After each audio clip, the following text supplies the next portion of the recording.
Le titre « Élie est le torrent de la vengeance et de la justice ». Lorsque je parle ici de torrent, je ne parle pas d'un déferlement de vengeance, je parle véritablement d'un torrent, c'est-à-dire un cours d'eau, une rivière. Et nous allons voir en quoi l'histoire d'Élie peut nous amener à comprendre quelle sera cette récompense qui nous attend, quelle sera cette justice qui sera prodiguée de la part de Christ pour ses élus, pour ses enfants. Lisons ensemble le premier texte qui se trouve dans 1 Roi au chapitre 17 et le verset 1. 1 Roi au chapitre 17 et le verset 1. Élie le Tishbite, l'un des habitants de Galaad, dit à Akab: « L'Éternel est vivant, le Dieu d'Israël dont je suis le serviteur. Il n'y aura ces années-ci ni rosée, ni pluie, sinon à ma parole. » Cette histoire, vous la connaissez. Élie se présente devant Akab et prononce cette sanction. Ni pluie, ni rosée, si ce n'est à ma parole. Mais voyez que la Bible présente Élie. C'est la première fois qu'on parle de lui, dans 1 Roi 17 au verset 1. Et lorsqu'on le présente comme étant un Tishbite, habitant de Galaad. Un Tishbite, c'est un habitant de la ville de Tishbé, qui se trouve notamment en Galaad. Et il est intéressant de comprendre quelle est cette présentation de la part de Élie. Et donc pour cela, pour comprendre cette présentation, voyons la signification des différents noms que nous avons ici. Élie signifie « Mon Dieu est l'Éternel ». Il habite dans une ville, il provient d'une ville qui s'appelle Tishbé et qui signifie « captivité ». Cette ville de Tishbé se trouve dans Galaad, qui signifie « dur », rugueux, rocheux. Vous voyez? C'est la signification justement de ce nom. Donc, pour revenir à sa présentation, on comprend que Élie, qui provient de Tishbé, qui se trouve dans Galaad. Il faut comprendre que à l'intérieur de toutes ces zones géographiques, il y a un homme dont le credo est « Mon Dieu est l'Éternel », qui se trouve dans une situation de captivité. Il se trouve dans une situation de captivité. Pourquoi? Parce que tout son pays est dur, rugueux et rocheux. Élie, le Tishbite, l'un des habitants de Galaad, se trouve dans un environnement dur, rugueux et rocheux, et c'est pour cela qu'il se sent en captivité. Il ne peut pas annoncer le Dieu est l'Éternel de manière facile. Pourquoi cette situation? Eh bien, il nous faut revenir à Luc chapitre 8 et le verset 6, dans la parabole du semeur, où il est dit qu'une autre partie tomba sur un endroit pierreux. Quand il fut levé, elle sécha parce qu'elle n'avait point d'humidité. Ah, avez-vous remarqué, dans cette parabole, cette parole qui tombe sur la terre n'a point d'humidité, donc elle est sèche. Et Élie, qu'est-ce qu'il dit à Akab? Il n'y aura ni pluie, ni rosée, si ce n'est à ma parole. La parole d'Élie sera pluie et rosée. Mais lorsque cette parole est dite et que personne ne l'écoute et qu'elle tombe sur une terre sèche parce qu'il n'y a point d'humidité, eh bien c'est qu'on est sur un endroit pierreux. Et c'est la raison pour laquelle la sanction d'Élie est tout à fait appropriée par rapport à sa situation à lui. Il habite dans un pays dur et rocheux et il se sent en captivité. Puisqu'il ne peut pas prêcher la parole, alors il fera en sorte que personne d'autre ne puisse entendre la parole qui provient de l'Éternel. Ni pluie, ni rosée. Et c'est aussi ce qui se passe dans le cœur du peuple, où nous pouvons lire dans Actes, au chapitre 28 et les versets 26 à 27.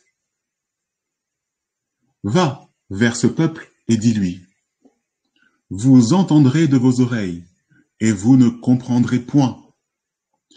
Et en voyant, vous verrez et ne discernerez point, car le cœur de ce peuple est endurci, ils ont entendu dur de leurs oreilles, et ils ont fermé leurs yeux, de peur qu'ils ne voient de leurs yeux, qu'ils n'entendent de leurs oreilles, qu'ils ne comprennent de leur cœur, il y a une petite faute d'orthographe, excusez-moi, qu'ils ne se convertissent et que je ne les guérisse.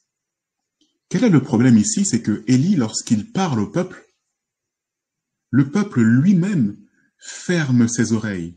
Il ne veut pas entendre. Lorsque Élie montre, le peuple ferme ses yeux et ils ne veulent pas voir.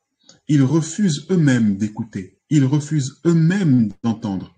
C'est pour cela qu'Élie se sent en captivité dans ce pays, au cœur et aux yeux durs et aux oreilles dures. Dures comme la pierre de Galaad. Je pense que nous comprenons bien maintenant la situation d'Élie. Et donc, à tous ceux qui ne veulent pas entendre, Élie répond, ok, puisque vous ne voulez pas utiliser vos oreilles, désormais, vous serez sourds. Ok, puisque vous ne voulez pas utiliser vos yeux, désormais, vous serez aveugles. Vous refusez la pluie et la rosée de ma parole. Alors désormais, il n'y aura ni pluie, ni rosée. Nous comprenons ici que lorsque Élie dit ni pluie, ni rosée, il scelle une catégorie des personnes du peuple. Je dis bien une catégorie parce que tous ne sont pas concernés. Alors, que celui qui est injuste soit encore injuste. Que celui qui est souillé se souille encore. Que celui qui ne veut pas écouter ne puisse plus jamais écouter. Et que celui qui ne veut pas voir ne puisse plus jamais voir. Inspiré d'Apocalypse 22 et le verset 11. Mais allons plus loin dans la signification de cette expression. Ni pluie et ni rosée. Nous avons eu l'occasion de l'étudier avec nos jeunes et voici leur résultat. Donc je reprends à nouveau le verset. Élie le Tishbite, l'un des habitants de Galaad, dit à Akab, « L'Éternel est vivant, le Dieu d'Israël dont je suis le serviteur. Il n'y aura ces années-ci ni rosée, ni pluie, sinon à ma parole. » Ce qui a été dit par nos jeunes, et comment est-ce qu'ils comprennent la pluie et la rosée? La pluie, c'est la parole venant du ciel. Et la rosée, c'est la parole venant de la terre par l'intermédiaire d'un homme consacré, c'est-à-dire un homme qui en réalité a aussi reçu la pluie et qui va diffuser cette parole par la rosée. Donc la pluie venant d'en haut et la rosée venant d'en bas par l'intermédiaire d'un individu, d'un homme consacré. C'est la compréhension de nos jeunes, mes amis. Le rapport a aussi été fait avec l'histoire de Noé, où il est dit que l'an 600 de la vie de Noé, le second mois, le 17e jour du mois, en ce jour-là, les sources du grand abîme jaillirent et les écluses des cieux s'ouvrirent. Les sources du grand abîme, c'est cette eau qui jaillit de la terre, c'est-à-dire la rosée. Et les écluses des cieux, c'est cette eau qui jaillit du ciel, c'est-à-dire la pluie. puisque les antédiluviens ont rejeté la parole qui provenait du ciel et la rosée qui provenait de la terre par l'intermédiaire d'un homme inspiré, alors la parole a fondu sur eux en toute force, puisqu'il faudra tôt ou tard qu'elle s'accomplisse. Et c'est ainsi que le déluge a été formé.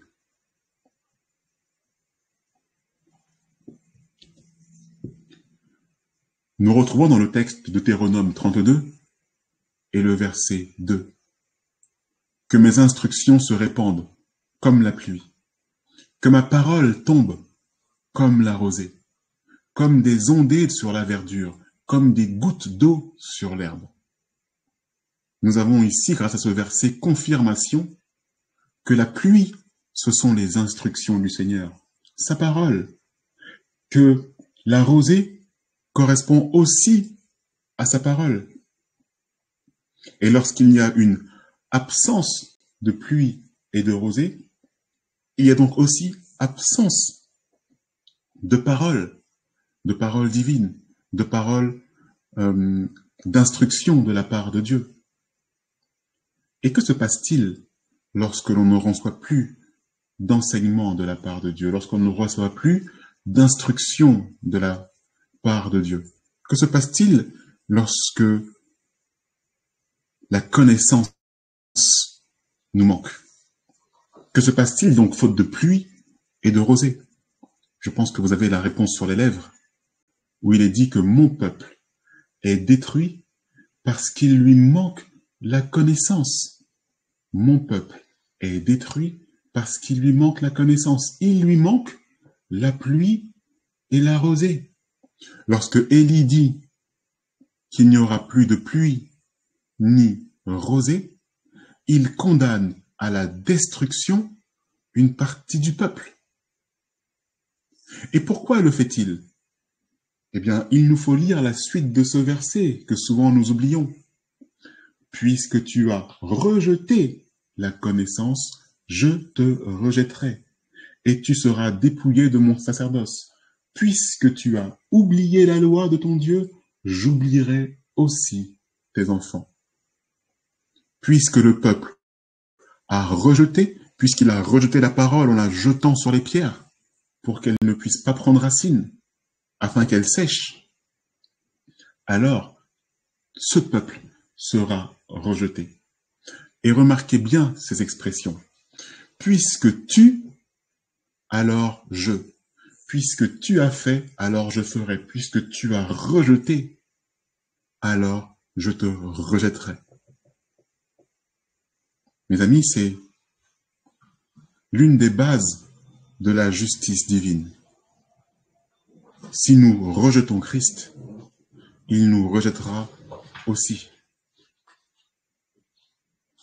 Et avec nos jeunes, nous avons vu que ce n'est pas la première fois qu'il y a une menace d'absence de rosée et de pluie. Ce n'est pas la première fois que la Bible mentionne une sanction où il n'y aurait plus de pluie ni de rosée.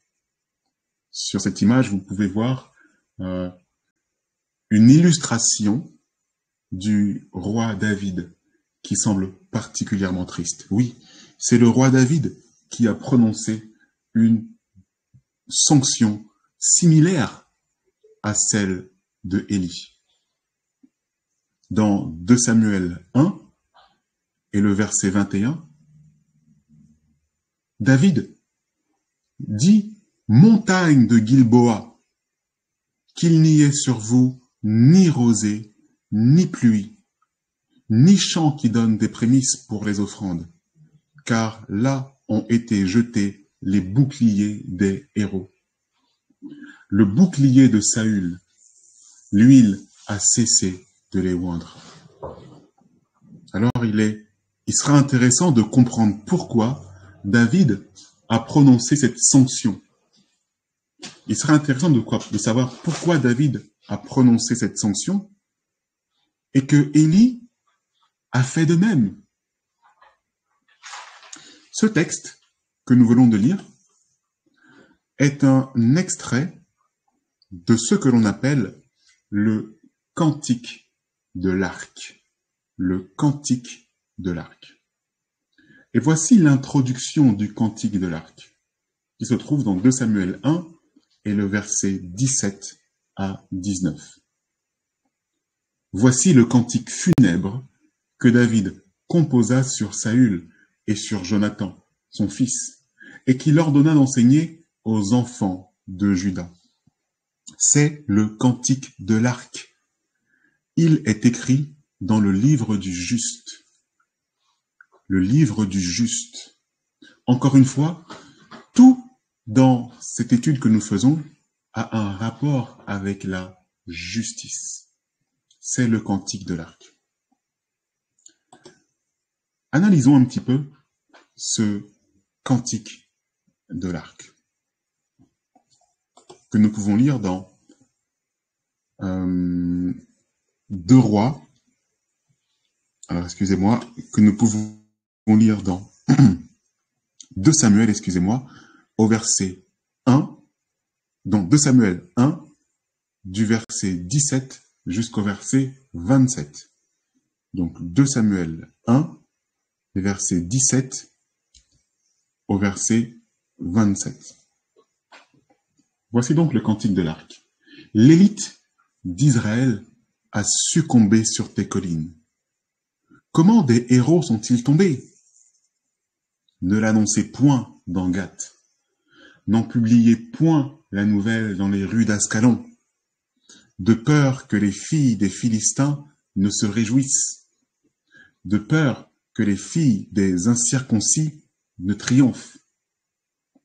Montagne de Gilboa, qu'il n'y ait sur vous ni rosée, ni pluie, ni champ qui donne des prémices pour les offrandes.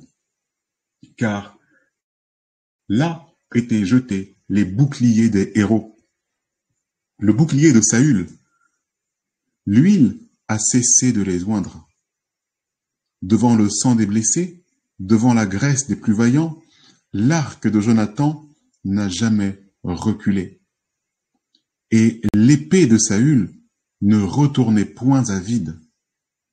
Saül et Jonathan, aimables et chéris pendant leur vie, n'ont point été séparés dans leur mort. Ils étaient plus légers que les aigles. Ils étaient plus forts que les lions. Filles d'Israël, pleurez sur Saül, qui vous revêtait magnifiquement de cramoisis, qui mettait des ornements d'or sur vos habits. Comment des héros sont-ils tombés au milieu du combat? Comment Jonathan a-t-il succombé sur tes collines? Je suis dans la douleur à cause de toi, Jonathan, mon frère. Tu faisais tout mon plaisir. Ton amour pour moi était admirable, au-dessus de l'amour des femmes. Comment des héros sont-ils tombés? Comment leurs armes se sont-elles perdues? Peut-être n'avez-vous jamais lu ce cantique, le cantique de l'arc. Ce cantique écrit par David alors qu'il était en deuil. Deuil de qui? Deuil de la mort de Saül et de Jonathan son fils. Ce cantique s'appelle le cantique de l'arc en référence et en l'honneur de la profonde amitié que David avait pour Jonathan. Souvenez-vous que Jonathan était archer. Et c'est la raison pour laquelle David appelle ce cantique le cantique de l'arc en référence à Jonathan. Dans ce cantique, il nous est raconté l'histoire d'un événement tragique sur les montagnes de Gilboa, où Saül et Jonathan ont été tués durant une guerre contre les Philistins. Et David appelle Saül et Jonathan des héros. L'élite d'Israël a succombé sur tes collines. Comment des héros sont-ils tombés? Et remarquez cette première phrase où il dit ne l'annonçait point dans Gath. Gath est l'une des villes fortes des Philistins. N'en publiait point la nouvelle dans les rues d'Ascalon, qui se trouve, elle aussi, chez les Philistins. De peur que les filles des Philistins ne se réjouissent, de peur que les filles des incirconcis ne triomphent. Ce cantique de l'arc doit rester dans Israël et ne doit pas être transmis ailleurs, et surtout pas chez les incirconcis, surtout pas à Gath et surtout pas à Ascalon. Et nous allons voir tout à l'heure pourquoi ce cantique devait rester secret. Une dernière chose concernant ce cantique, c'est son dernier paragraphe, où lorsqu'il parle de la douleur à cause de toi, Jonathan, mon frère, tu faisais tout mon plaisir, ton amour pour moi était admirable au-dessus de l'amour des femmes. Beaucoup de personnes se servent de ce verset pour justifier une incompréhensible relation homosexuelle entre Jonathan et David. Vous allez voir que le nom cantique de l'arc est justement dédié à toutes ces personnes qui pensent qu'ici, il y a de l'homosexualité. Notre Seigneur et Sauveur nous demande d'aimer son Fils. Nous parle-t-il d'homosexualité? Certainement pas, mes amis. Mais nous allons voir à quel point cette mauvaise compréhension est un piège pour ceux qui y croient. Poursuivons. Évidemment, on peut se poser la question, mais quel est le rapport entre le cantique de l'arc et les événements qui ont eu lieu sur les montagnes de Gilboa et l'histoire d'Élie? Eh bien, revenons un petit peu sur l'histoire d'Élie. Je vais faire des grandes lignes, parce que je pense que vous les connaissez, et cela sera suffisant pour comprendre quel est le rapport entre l'histoire d'Élie et le cantique de l'arc. Dans l'histoire d'Élie, on sait que Jézabel ordonne l'extermination des prophètes de l'Éternel.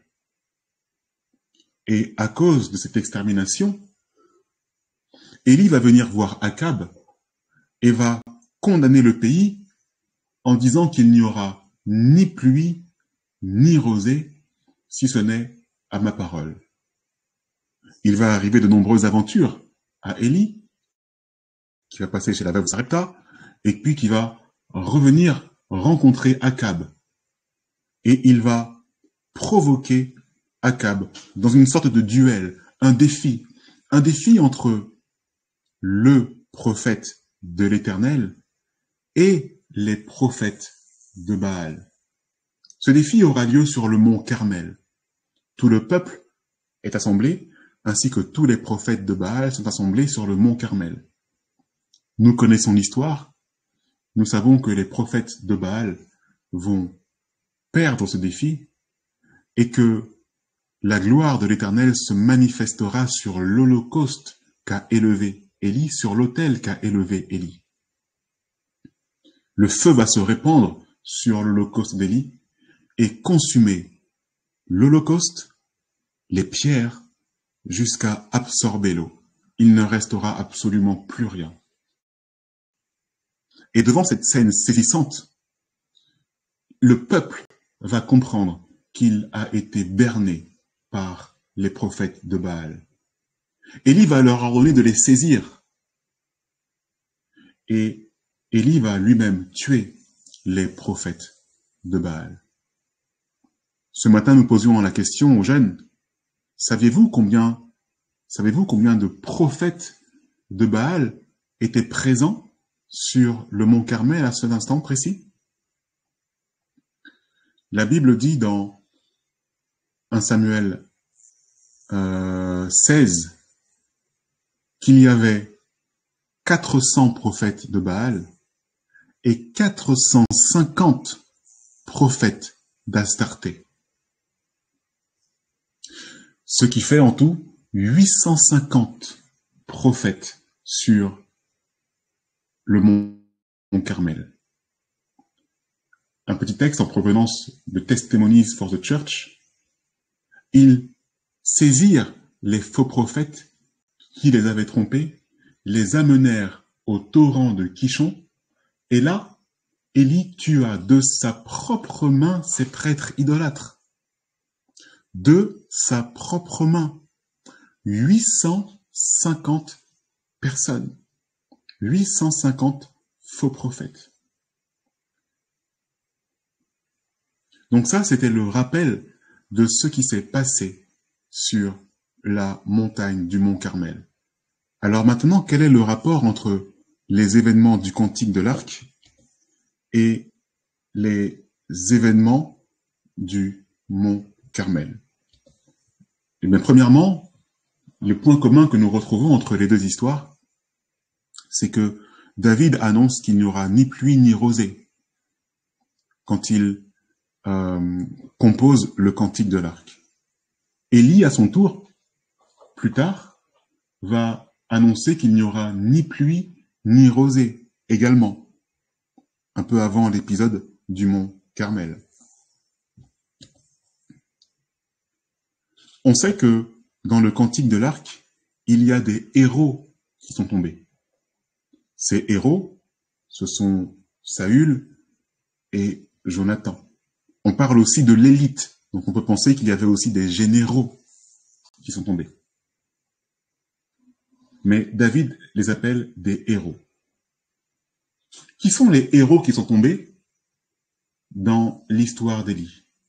Eh bien, ce sont les prophètes de l'Éternel qui ont été tués par Jézabel. Jézabel a fait tuer les prophètes de l'Éternel. Donc, vous voyez, il y a des points communs entre ces deux histoires. Et ces points communs ne s'arrêtent pas là. Dans le Cantique de l'Arc, toute la scène se trouve sur les montagnes de Gilboa. De la même façon, dans l'histoire d'Élie,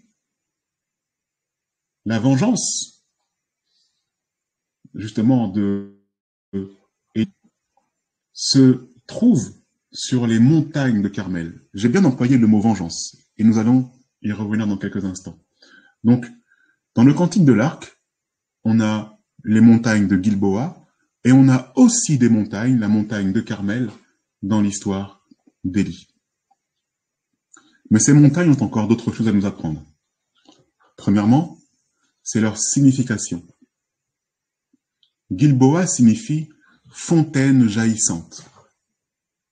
Carmel signifie campagne fertile, grand jardin. Que ce soit pour Gilboa ou pour Carmel, ce sont toutes des montagnes dans lesquelles il y a de la vie, dans lesquelles il y a de la fertilité, dans lesquelles il y a de l'eau certainement, et dans lesquelles on peut vivre, et on peut imaginer de manière agréable. Gilboa, fontaine jaillissante, Carmel, campagne fertile et grand jardin. Donc vous voyez tous ces points communs qu'il y a entre ces deux événements. Mais le point commun le plus intéressant, et je vais aussi demander l'attention à ceux qui nous ont suivis ce matin, c'est le torrent de Kishon.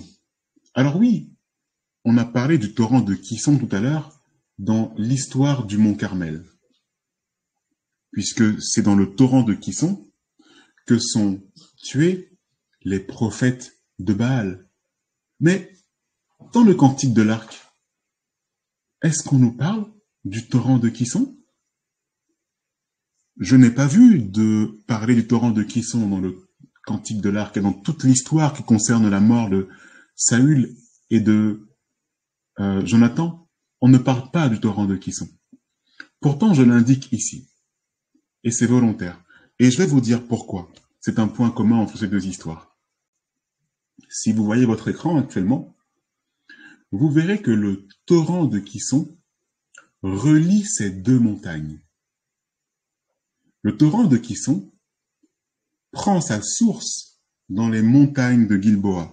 Et ce n'est même pas moi qui le dis, c'est Wikipédia. Elle prend sa source dans les montagnes de Gilboa, là où a été composé le Cantique de l'Arc. Et lorsque cette rivière, ce torrent, bien, suit son cours, il arrive à côté du mont Carmel, où ont été exécutés les 850 prêtres de Baal. Donc nous pouvons voir que ces deux histoires, les montagnes de Gilboa, le Cantique de l'Arc, est reliée à l'histoire du mont Carmel par le torrent de Kison.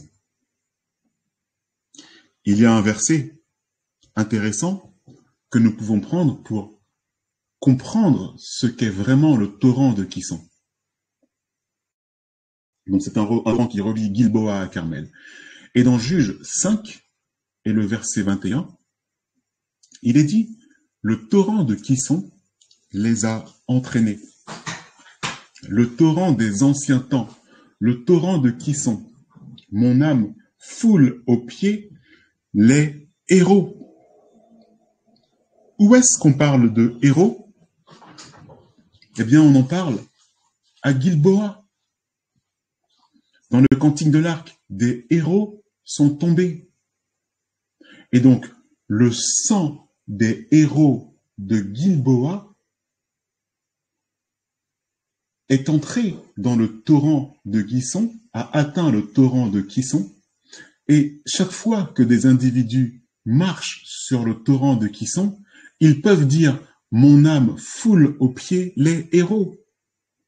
Parce que dans le torrent de Kison se trouve le sang des héros acheminé depuis Gilboa. Mais ce sang des héros ne s'arrête pas en chemin dans le torrent de Kison. Il va poursuivre sa course jusqu'à son embouchure, c'est-à-dire jusqu'à atteindre la mer Méditerranée.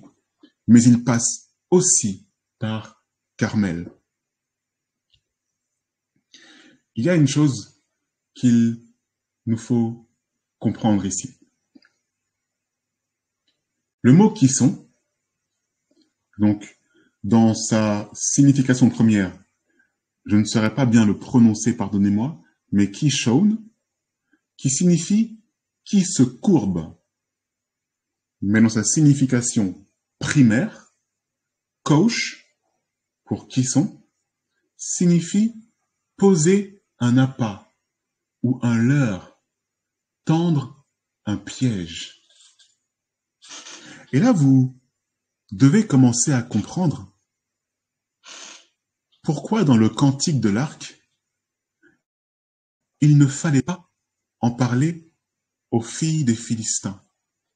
Pourquoi est-ce qu'il ne fallait pas en parler à Gath, ni à Absalom?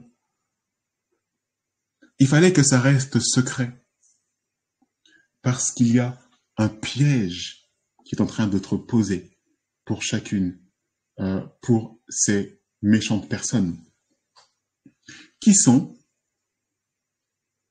peut-être traduits par poser un appât ou un leurre, ou tendre un piège.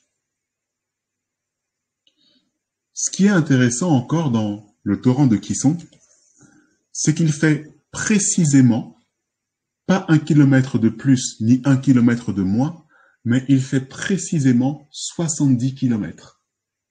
Ça, c'est intéressant. Ça montre sa valeur symbolique. Ça montre sa valeur prophétique. Maintenant, nous avons compris qu'il y a un lien certain, un lien symbolique, un lien prophétique entre le Cantique de l'Arc à Gilboa et l'épisode du mont Carmel avec Élie. Résumons cela. Donc nous avons le torrent de Kison qui relie les montagnes de Gilboa au mont Carmel. Ça, nous l'avons compris. C'est un torrent où il est dit qu'il est le torrent des anciens temps. Le torrent de Kison les a entraînés. Mais il a entraîné quoi? Il a entraîné dans son sillage le sang des héros. Le torrent des anciens temps, le torrent de Kison. Mon âme foule aux pieds les héros. Et lorsqu'il est question de temps, le torrent des anciens temps, on comprend que ce torrent est aussi une ligne prophétique entre Gilboa et Carmel. D'accord? Donc, le torrent de Kison, je reprends, est une ligne prophétique entre Gilboa, le cantique de l'arc, et Carmel avec l'histoire d'Élie. Pour résumer à nouveau, que s'est-il passé à Gilboa? Eh bien, des héros sont tombés. C'est ce que nous dit David. Des héros sont tombés. Saül et Jonathan. David les appelle des héros. Et dans le cantique de l'arc, puisque des héros sont tombés, alors il n'y aura ni pluie, ni rosée sur Gilboa. On sait plus tard qu'il y a eu la mort des prophètes de l'Éternel. Ce sont aussi des héros qui sont tombés, mais des héros qui sont tombés du temps de Jézabel, du temps d'Akab. Donc, la mort des prophètes de l'Éternel, ce sont aussi la mort des héros de l'Éternel, on peut le dire comme ça. Et donc, que doit-il se passer, naturellement, dès que des héros meurent? Eh bien, il y a une sanction. Des héros tombés, alors il n'y aura ni pluie ni rosée. Puisque du temps de Jézabel, des prophètes de l'Éternel sont morts, Élie va prononcer les mêmes paroles que David, en disant qu'il n'y aura ni pluie ni rosée. Et nous arrivons au moment du défi sur le mont Carmel. À la suite de ce défi, il y a la mort des prophètes de Baal. La mort des prophètes de Baal. Où sont-ils tués, les prophètes de Baal? Dans le torrent de Kison. Ils sont égorgés au torrent de Kison. Et que signifie Kison, à nouveau? C'est un rappel. Kosh. Ça signifie poser un appât ou un leurre, tendre un piège, leurrer. Mes amis, vous êtes bien en train de comprendre ce qu'il faut comprendre. Élie a posé un piège aux prophètes de Baal. Ce n'était pas qu'un simple défi pour simplement manifester la gloire de Dieu. C'était une réelle sanction. Ils ont été piégés. C'est tout ce que nous pouvons voir ici. Vous verrez qu'il y a encore une autre preuve pour montrer que Élie a piégé volontairement les prophètes de Baal. C'est encore une fois dans la signification du mot Kison. Savez-vous qu'il y a d'autres mots, un autre mot qui signifie exactement la même chose que Kosh? Eh bien, ce sont les mots arc. Le mot arc dans la Bible a pour signification primaire Kosh. Le mot arc-en-ciel que l'on retrouve lorsque Dieu fait la promesse à Noé qu'il n'y aura plus de destruction par l'eau. Le mot arc-en-ciel a pour racine primaire poser un appât, un leurre, tendre un piège, leurrer. Le mot arc pour un archer a la même racine, poser un appât ou un leurre, tendre un piège. Vous voyez? Alors, quel est le piège de l'arc? Il y a un texte qui se trouve dans Jérémie 50 et le verset 29 qui va nous aider à mieux comprendre cela. Appelez contre Babylone les archers, vous tous qui maniez l'arc, campez autour d'elle, que personne n'échappe. Rendez-lui selon ses œuvres, faites-lui entièrement comme elle a fait. Car elle s'est élevée avec fierté contre l'Éternel, contre le Saint d'Israël. Tout à l'heure, nous avons vu que, puisque tu as tué par l'épée, tu seras tué par l'épée. C'est la justice du Seigneur, mes amis. Rendez-lui selon ses œuvres, puisque tu as fait ceci, eh bien, la justice, il te sera fait la même chose. Rendez-lui selon ses œuvres. Qu'a fait Babylone? Elle a tué des prophètes. Alors il faut que ces prophètes soient tués aussi. Et qu'est-ce qu'elle dit? Appelez contre Babylone les archers. Vous tous qui maniez l'arc. Ça veut dire vous tous qui savez comment poser un appât. Vous tous qui savez comment poser un leurre. Vous tous qui savez comment poser un piège. Vous tous qui savez comment leurrer un ennemi, assemblez-vous, campez autour de Babylone et que personne n'échappe.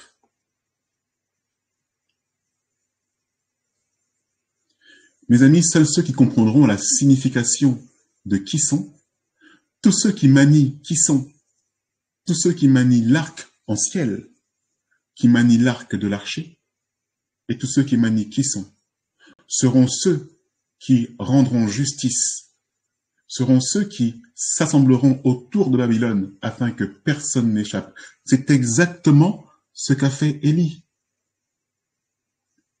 Et quel est le problème de Babylone? C'est qu'elle s'est élevée avec fierté contre l'Éternel, contre le Saint d'Israël. On sait que Babylone est orgueilleuse, on sait qu'elle est arrogante. Elle le fait avec fierté. Mes amis, je reviens sur le cantique de l'arc, et notamment sur cette phrase que David a prononcée. Je suis dans la douleur à cause de toi, Jonathan, mon frère. Tu faisais tout mon plaisir. Ton amour pour moi était admirable, au-dessus de l'amour des femmes. À tous ceux qui pensent qu'il s'agit d'homosexualité, alors vous êtes tombés dans un piège. Et ce piège va se refermer contre vous. À tous ceux qui pensent qu'il s'agit ici d'homosexualité, remarquez bien le verset qui affiche à votre écran. Car elle s'est élevée avec fierté. Dans quel mouvement parle-t-on de fierté, mes amis?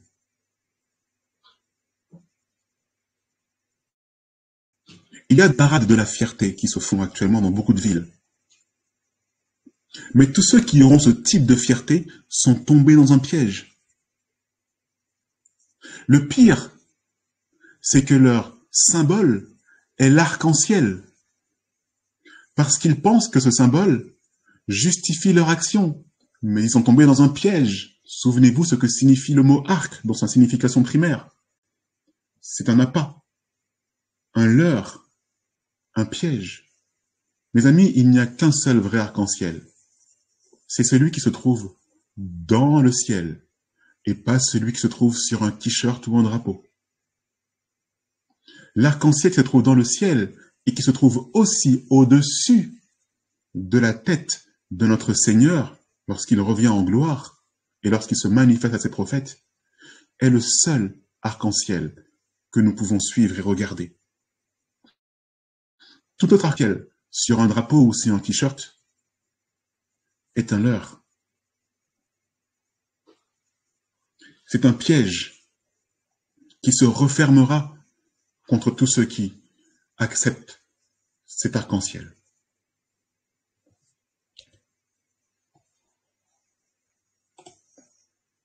Je reviens ici. Qui sont arc de l'archer, arc en ciel. Ces trois mots signifient poser un appât, leurre, tendre un piège. Et où retrouve-t-on le mot arc? Dans le cantique de l'arc. Le cantique de l'arc ne devait pas être publié dans les rues d'Axtalon. Il ne devait pas être publié dans les rues de Gath, parce qu'il devait rester secret. Chut, mes amis, il n'y a que vous et moi qui devons comprendre la signification de ce cantique, qui est un piège envers toutes les personnes qui croient qu'elles ont gagné. Ceci est la justice divine, mes amis. Ceci est la justice divine. Alors, Gath, Axalon et les filles des Philistins se rassembleront pour triompher. C'est alors qu'une ruine soudaine fondra sur eux, parce qu'ils sont tombés dans un piège, le piège du cantique de l'arc, le piège qu'a aussi fomenté, oui, c'était un piège qu'a aussi fomenté Élie. Élie connaissait le cantique de l'arc. Lorsque nous retournons dans Apocalypse 18 et le verset 20 et 24, il est question du jugement de Babylone. Ciel, réjouis-toi sur elle. Et vous, les saints, les apôtres et les prophètes, réjouissez-vous aussi, car Dieu va faire justice en la jugeant. Verset 24, et parce qu'on a retrouvé chez elle le sang des prophètes et des saints et de tous ceux qui ont été égorgés sur la terre, le sang des héros également. Et remarquez que, puisque ils ont tué, ils seront aussi tués. Puisqu'ils ont jugé, ils seront aussi jugés. Mais remarquez bien l'expression, tous ceux qui ont été égorgés sur la terre. Et ce n'est pas un hasard que Élie va appliquer exactement la même sentence. Il les fit descendre au torrent de Kison où il les égorgea. Je vous avais dit que ce message serait assez dur, serait même violent. Mais il vous faut suivre, mes amis, et rester attentifs. Il y a une justice pour tous ceux d'entre vous qui subissent les assauts de l'ennemi et où des personnes viennent vous faire du mal en pensant qu'ils seront vainqueurs, mais ils ne savent pas qu'ils sont sur le point d'être abattus sur le torrent de Kison et qu'une justice est sur le point d'être appliquée sur leur personne. Pourquoi? Parce qu'ils vous ont touché, vous, la pupille et la prunelle des yeux de l'Éternel.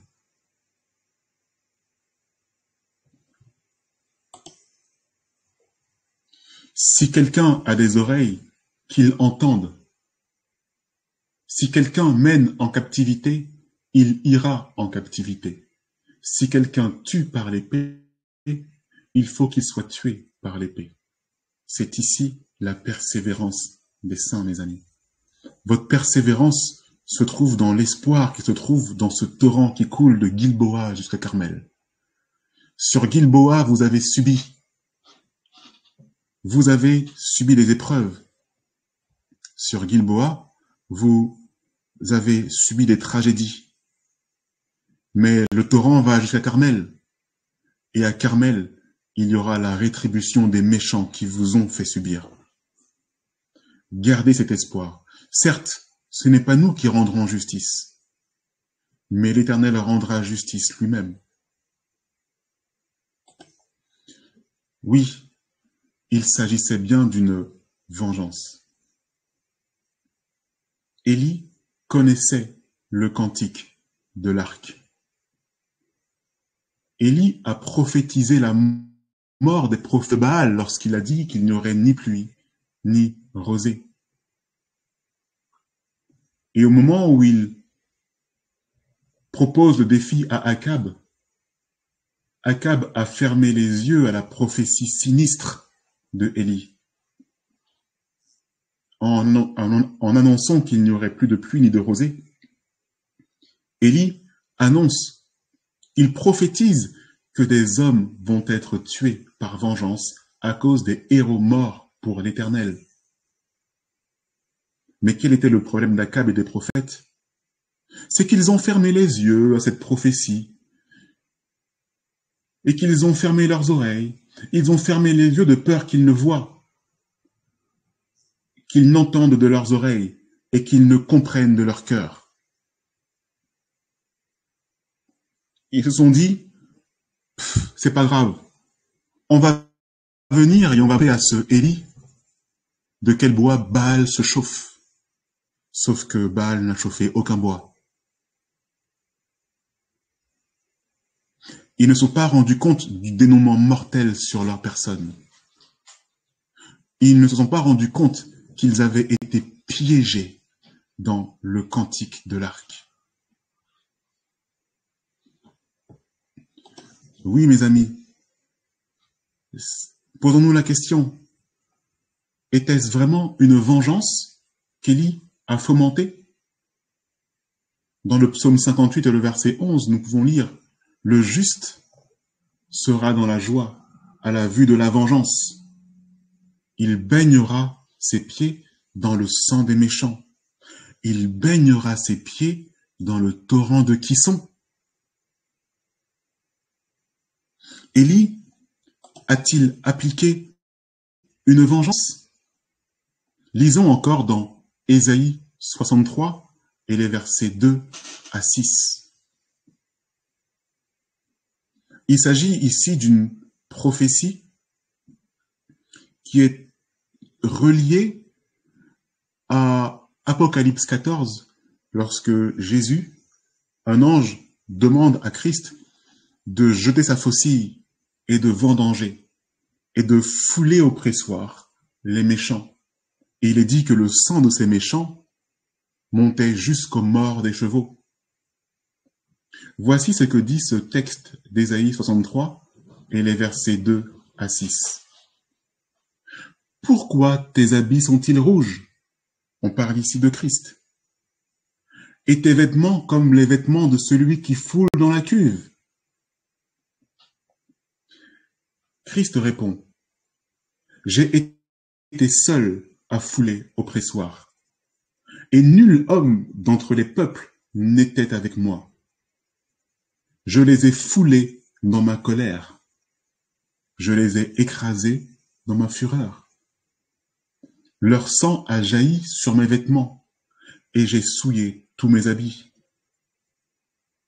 Car un jour de vengeance était dans mon cœur, et l'année de mes rachetés est venue. Je regardais, et personne pour m'aider. J'étais étonné, et personne pour me soutenir. Alors mon bras m'a été en aide, et ma fureur m'a servi d'appui.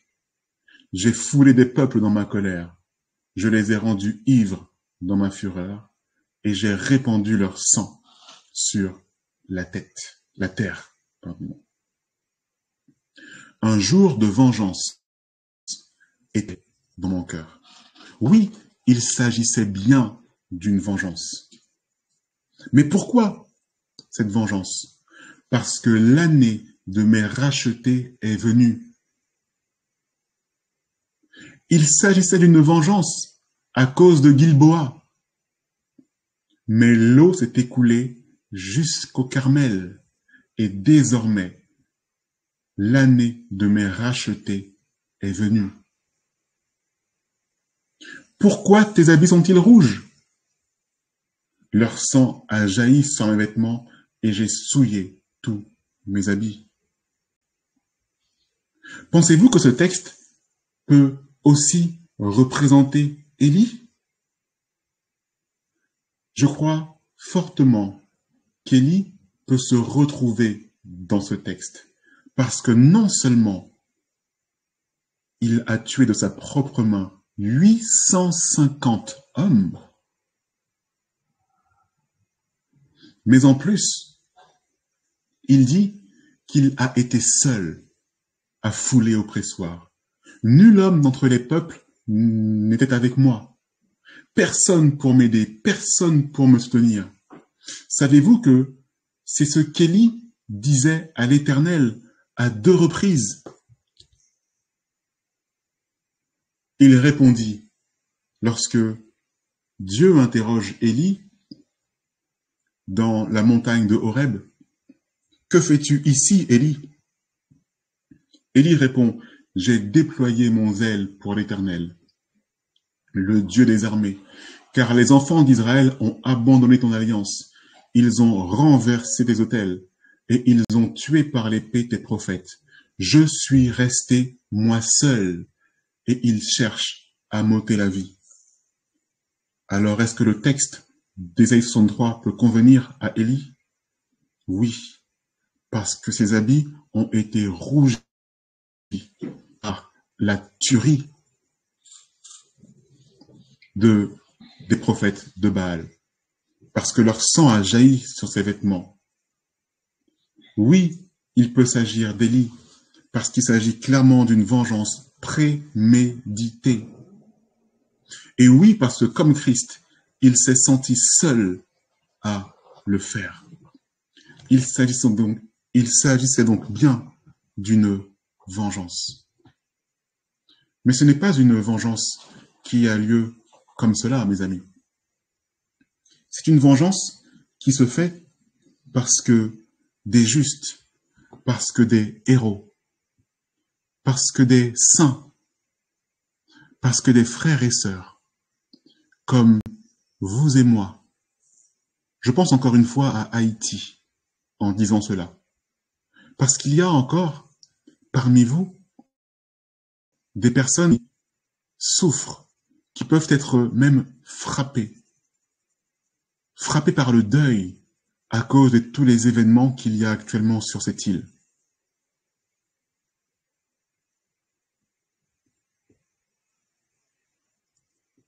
La Bible nous demande de rester ferme, stable, de rester droit, comme Élie, qui est resté seul alors que d'autres cherchaient à lui ôter la vie.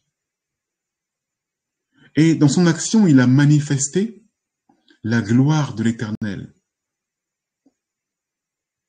Lorsque des individus comme Élie,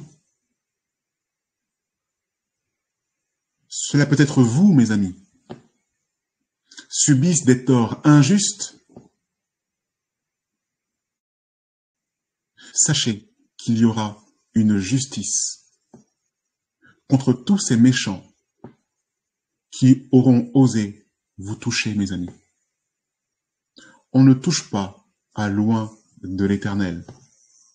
Les jeunes l'ont rappelé ce matin, en disant que même après la mort des prophètes de Baal, Élie est resté respectueux envers Akab et a dit à Akab, « Akab, remonte sur la montagne de Carmel, mange et bois, et pars rapidement, parce que tu risques d'être coincé. Voici, la pluie arrive. Alors retourne dans ton palais, mets-toi en sécurité. » Akab n'était-il pas celui qui a provoqué la chute spirituelle du royaume? Et Élie lui montre encore du respect? Oui, mes amis. Le Seigneur nous dit, si l'on vous frappe sur la joue gauche, tendez la joue droite. Si vous êtes comme cela, mes amis, saints, purs, innocents, irrépréhensibles, et que l'on vous fait injustice, sachez qu'il y a une justice contre ceux qui vous ont fait injustice. Et leur temps est compté.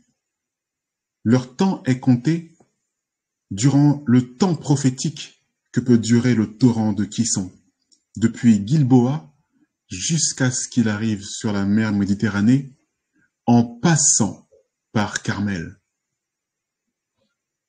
Il y a une justice pour tous ceux qui souffrent au nom de l'Éternel, mes amis. Et voici quelle est cette justice, cette récompense qui est devant nous. Dans l'ouvrage La vie sanctifiée, à la page 53 et paragraphe 2, même si Paul fut finalement confiné dans une prison romaine, privé de la lumière et de l'air du ciel, coupé de ses labeurs actifs en faveur de l'Évangile et attendant d'un moment à l'autre son arrêt de mort, il ne se laissa cependant pas aller au doute et ou au découragement. De ce triste donjon nous est parvenu son dernier témoignage, rempli d'une foi et d'un courage sublime qui ont inspiré les saints et les martyrs dans toutes les époques qui ont suivi. Ces paroles décrivent bien les résultats de la sanctification que nous nous sommes efforcés de présenter dans ces pages. Je suis maintenant prêt à être offert, dit Paul, et le moment de mon départ approche. J'ai combattu le bon combat, j'ai achevé la course, j'ai gardé la foi. Désormais, la couronne de justice m'est réservée.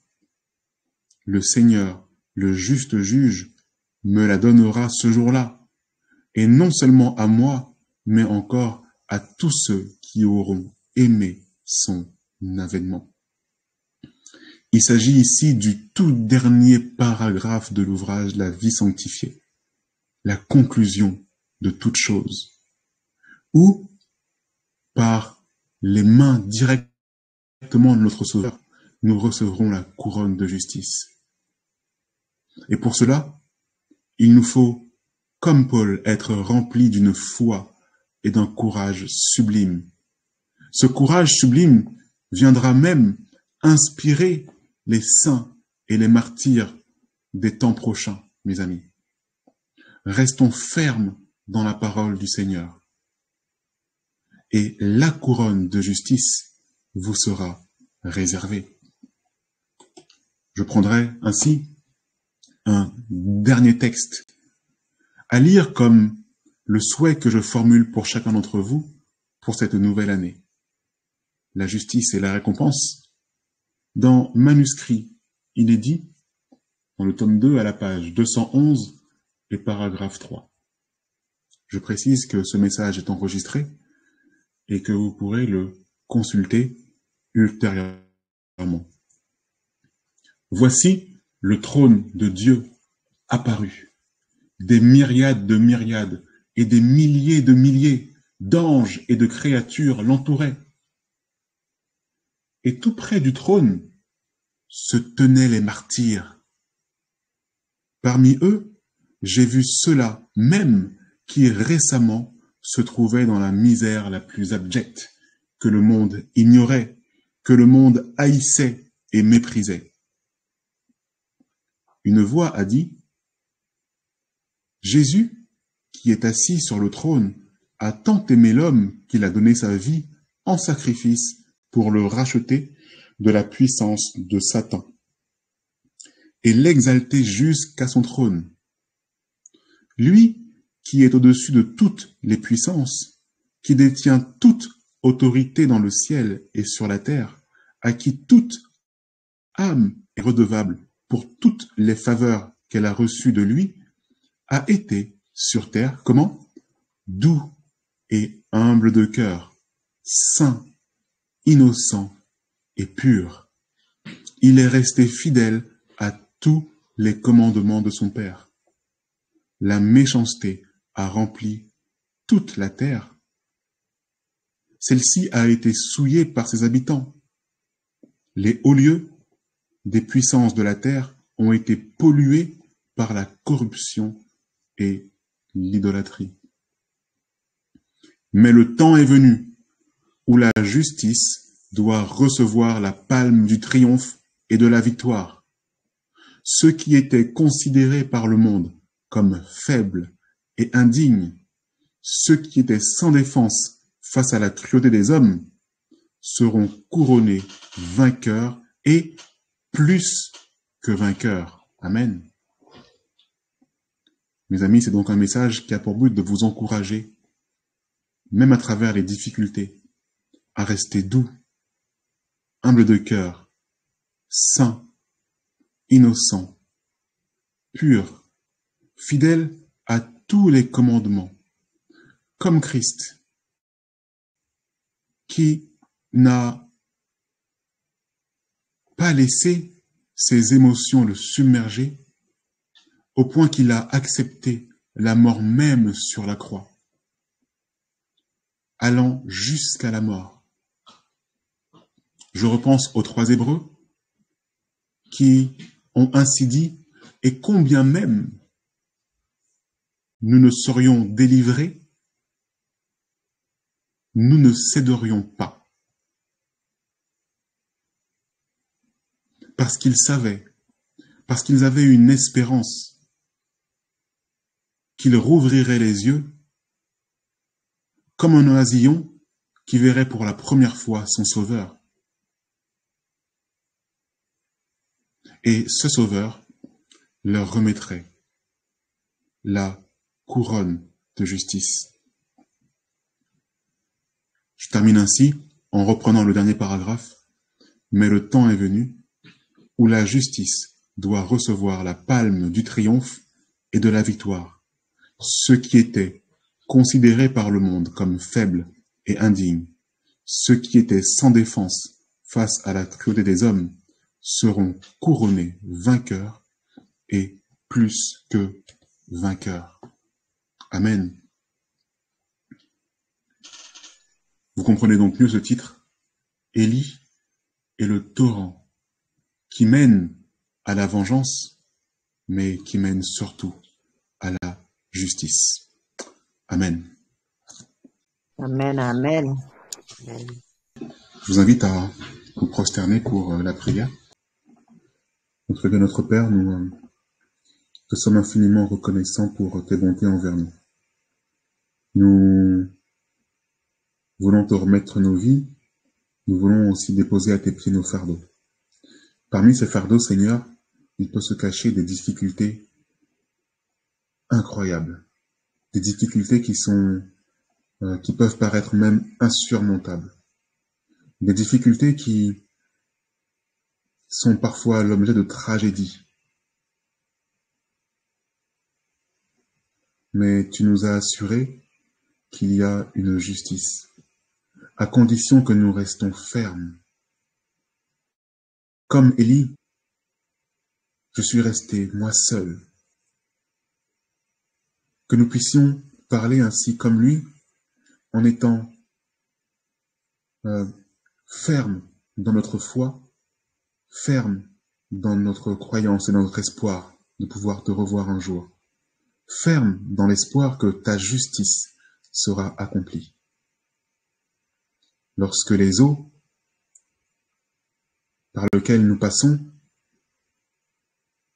sont au niveau de Gilboa et qu'il y a des tragédies dans notre vie, sachons que ces eaux atteindront tôt ou tard Carmel et qu'il y aura une justice.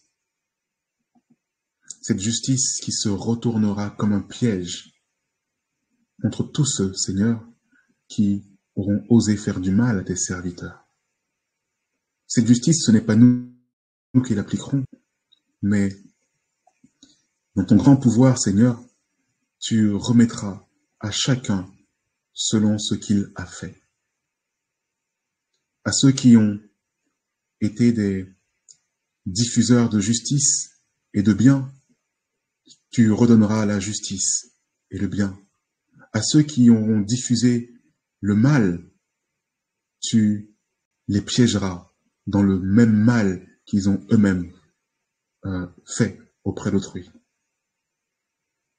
Nous savons désormais qu'il y aura une justice pour toutes les personnes qui, comme Élie, resteront droits, resteront fermes.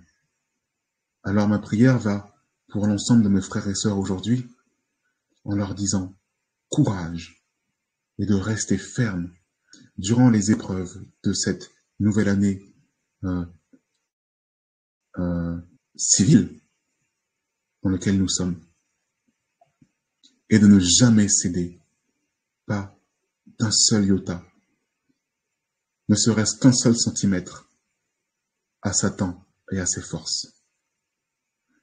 Puisses-tu, Seigneur, nous fortifier en cela, envoyer tes saints anges pour nous donner ce courage et nous inspirer, et que nous puissions surtout ressentir cette force.